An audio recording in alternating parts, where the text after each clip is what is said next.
Esse vídeo tem o intuito de apresentar o projeto integrador realizado pelo Grupo 3N1 do Polo de Jaguariúna, São Paulo, formado por Dário Silva Nascimento, Gabriela Marques da Silva Souza, Gláucia Miguel Vick, Priscila André Melo, Tiago Sales da Silva e Vitória Castro Figueiredo dos Santos. O tema é uma análise sobre a educação infantil e a preparação para o ensino fundamental.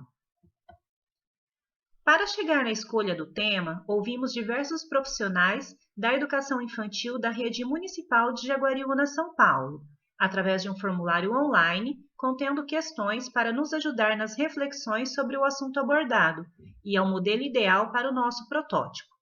Após diversas pesquisas e discussões, foi concluído que poderíamos montar um modelo de aula que abordasse o modo ideal de trabalho dentro da educação infantil. Observamos que levantamos uma questão pertinente, pois hoje a preocupação maior das escolas é de ensinar letras, números e leitura, utilizando apostilas desde muito cedo, a partir da educação infantil.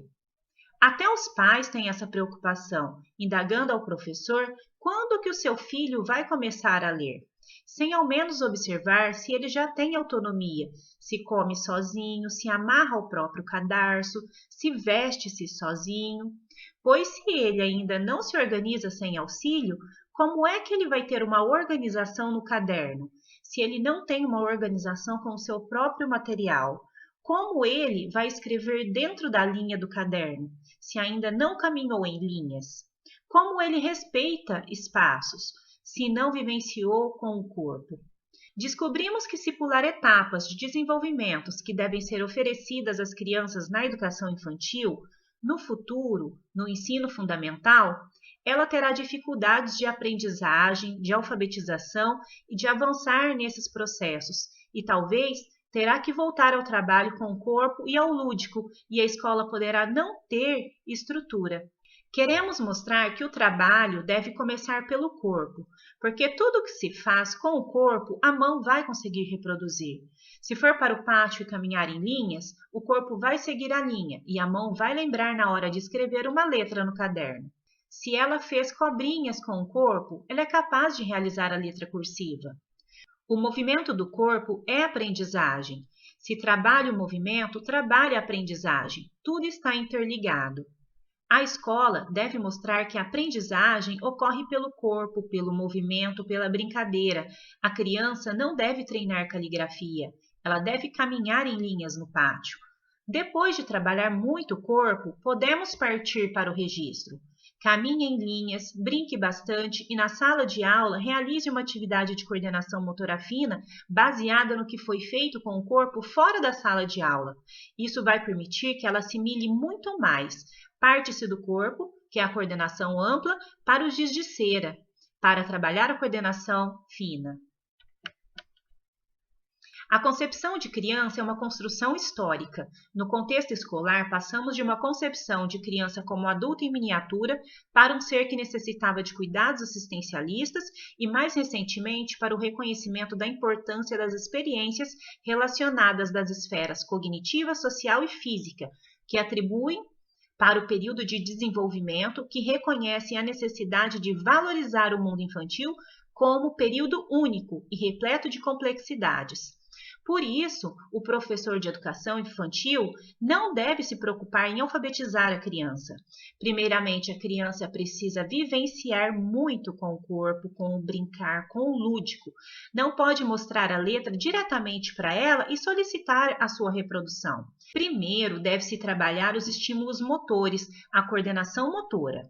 A preocupação deve ser focada na autonomia, como fechar os potes de brinquedos, arrumar os materiais utilizados, pois essas são habilidades que precisam desenvolver antes de se alfabetizarem. Crianças que não é organizada com o seu material, ela não será organizada com o seu caderno. O professor tem o desafio de continuar com o processo de humanização das crianças e não criar um espaço de alfabetização precoce. Analisando a pesquisa aplicada, notamos que os professores estão satisfeitos com o investimento realizado pela Prefeitura Municipal e que também discordam que a educação infantil deva ser uma preparação para o ensino fundamental. As falas dos entrevistados sugerem uma reflexão sobre o conceito de educação infantil e vêm ao encontro dos resultados alcançados desse projeto. Deveria ser feita uma série de trabalho de reconhecimento social da importância da educação infantil e valorização de seus profissionais para que a sociedade enxergue e respeite o trabalho realizado na educação infantil e não nos vejam como preparadores para o ensino fundamental, inclusive uma mudança na nomenclatura, pois a educação infantil às vezes é denominada pré-escola. Por que pré? Já não é escola? E por que o ensino fundamental é fundamental? A educação infantil que é fundamental, pois explora os fundamentos e as bases para a aprendizagem da vida toda. A criança deve aprender sempre através do lúdico, sempre brincando. Ponto escolhido para o plano de aula: circuitos e trajetos no pátio e produção de mapa mental. Duração da atividade: uma aula para o circuito no pátio e uma aula para a produção da representação do circuito no papel. Público-alvo: alunos de pré-escola de 4 e 5 anos. Desenvolvimento da aula: aplicação de atividade prática, circuito no pátio e atividade teórica, produção do mapa mental em sala. Objetivos: estimular a psicomotricidade através da atividade física, circuito, e teórica, produção do mapa mental, partindo do incentivo ao desenvolvimento da coordenação motora ampla à coordenação motora fina. Sequência didática, circuito no pátio e produção de mapa mental. O professor organizará o circuito no pátio da escola, utilizando materiais como caixas de papelão, cordas, bambolês e brinquedos de plástico, escorregadores, mesinhas e banquinhos. Além do circuito físico, o professor reproduzirá o percurso em uma cartolina, um mapa mental, representação gráfica, com o máximo de detalhes possíveis e pontos de referência do pátio, como bebedouro, cantina, entre outros. Essa representação será apresentada aos alunos antes da atividade prática, onde o professor explicará as regras. Você pode tocar na caixa, bambolês, passar por cima, por baixo, escorregar, tempo para o percurso, entre outros. Atividade prática. Cada criança será convidada a percorrer e explorar esse percurso à sua maneira, ou seja, correndo, subindo, descendo, arrastando-se, pulando, passando por cima, por baixo, entrando e saindo de túneis. A atividade simbólica. De volta à sala, os alunos deverão imaginar um circuito no pátio e reproduzi-lo em folha de sulfite, utilizando lápis de cor, giz de cera e massinha de modelar para a construção dos objetos.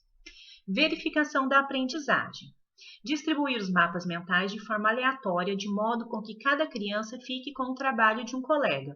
Após a observação individual, perguntar às crianças se as informações e pontos de referência nas representações permitem a compreensão do caminho a ser percorrido e propor que os alunos façam as alterações que julgarem necessárias. A brincadeira no circuito, a produção individual e a análise do trabalho permitem a interação com o ambiente físico, com o próprio corpo, estimulam o raciocínio e possibilitam os primeiros contatos com a geometria e a geografia. Infelizmente, não foi possível colocar em prática o nosso protótipo por conta do fechamento das escolas devido à pandemia do Covid-19. Esse foi o projeto integrador abordando uma análise sobre a educação infantil e a preparação para o ensino fundamental. Agradecemos pelo companheirismo dos integrantes do nosso grupo e ao nosso facilitador, Felipe Holanda dos Santos, que nos acompanhou durante o desenvolvimento do projeto, dando as orientações necessárias para que o mesmo fosse concluído. Ensinar não é transferir conhecimento, mas criar as possibilidades para a sua própria produção ou a sua construção. Paulo Freire.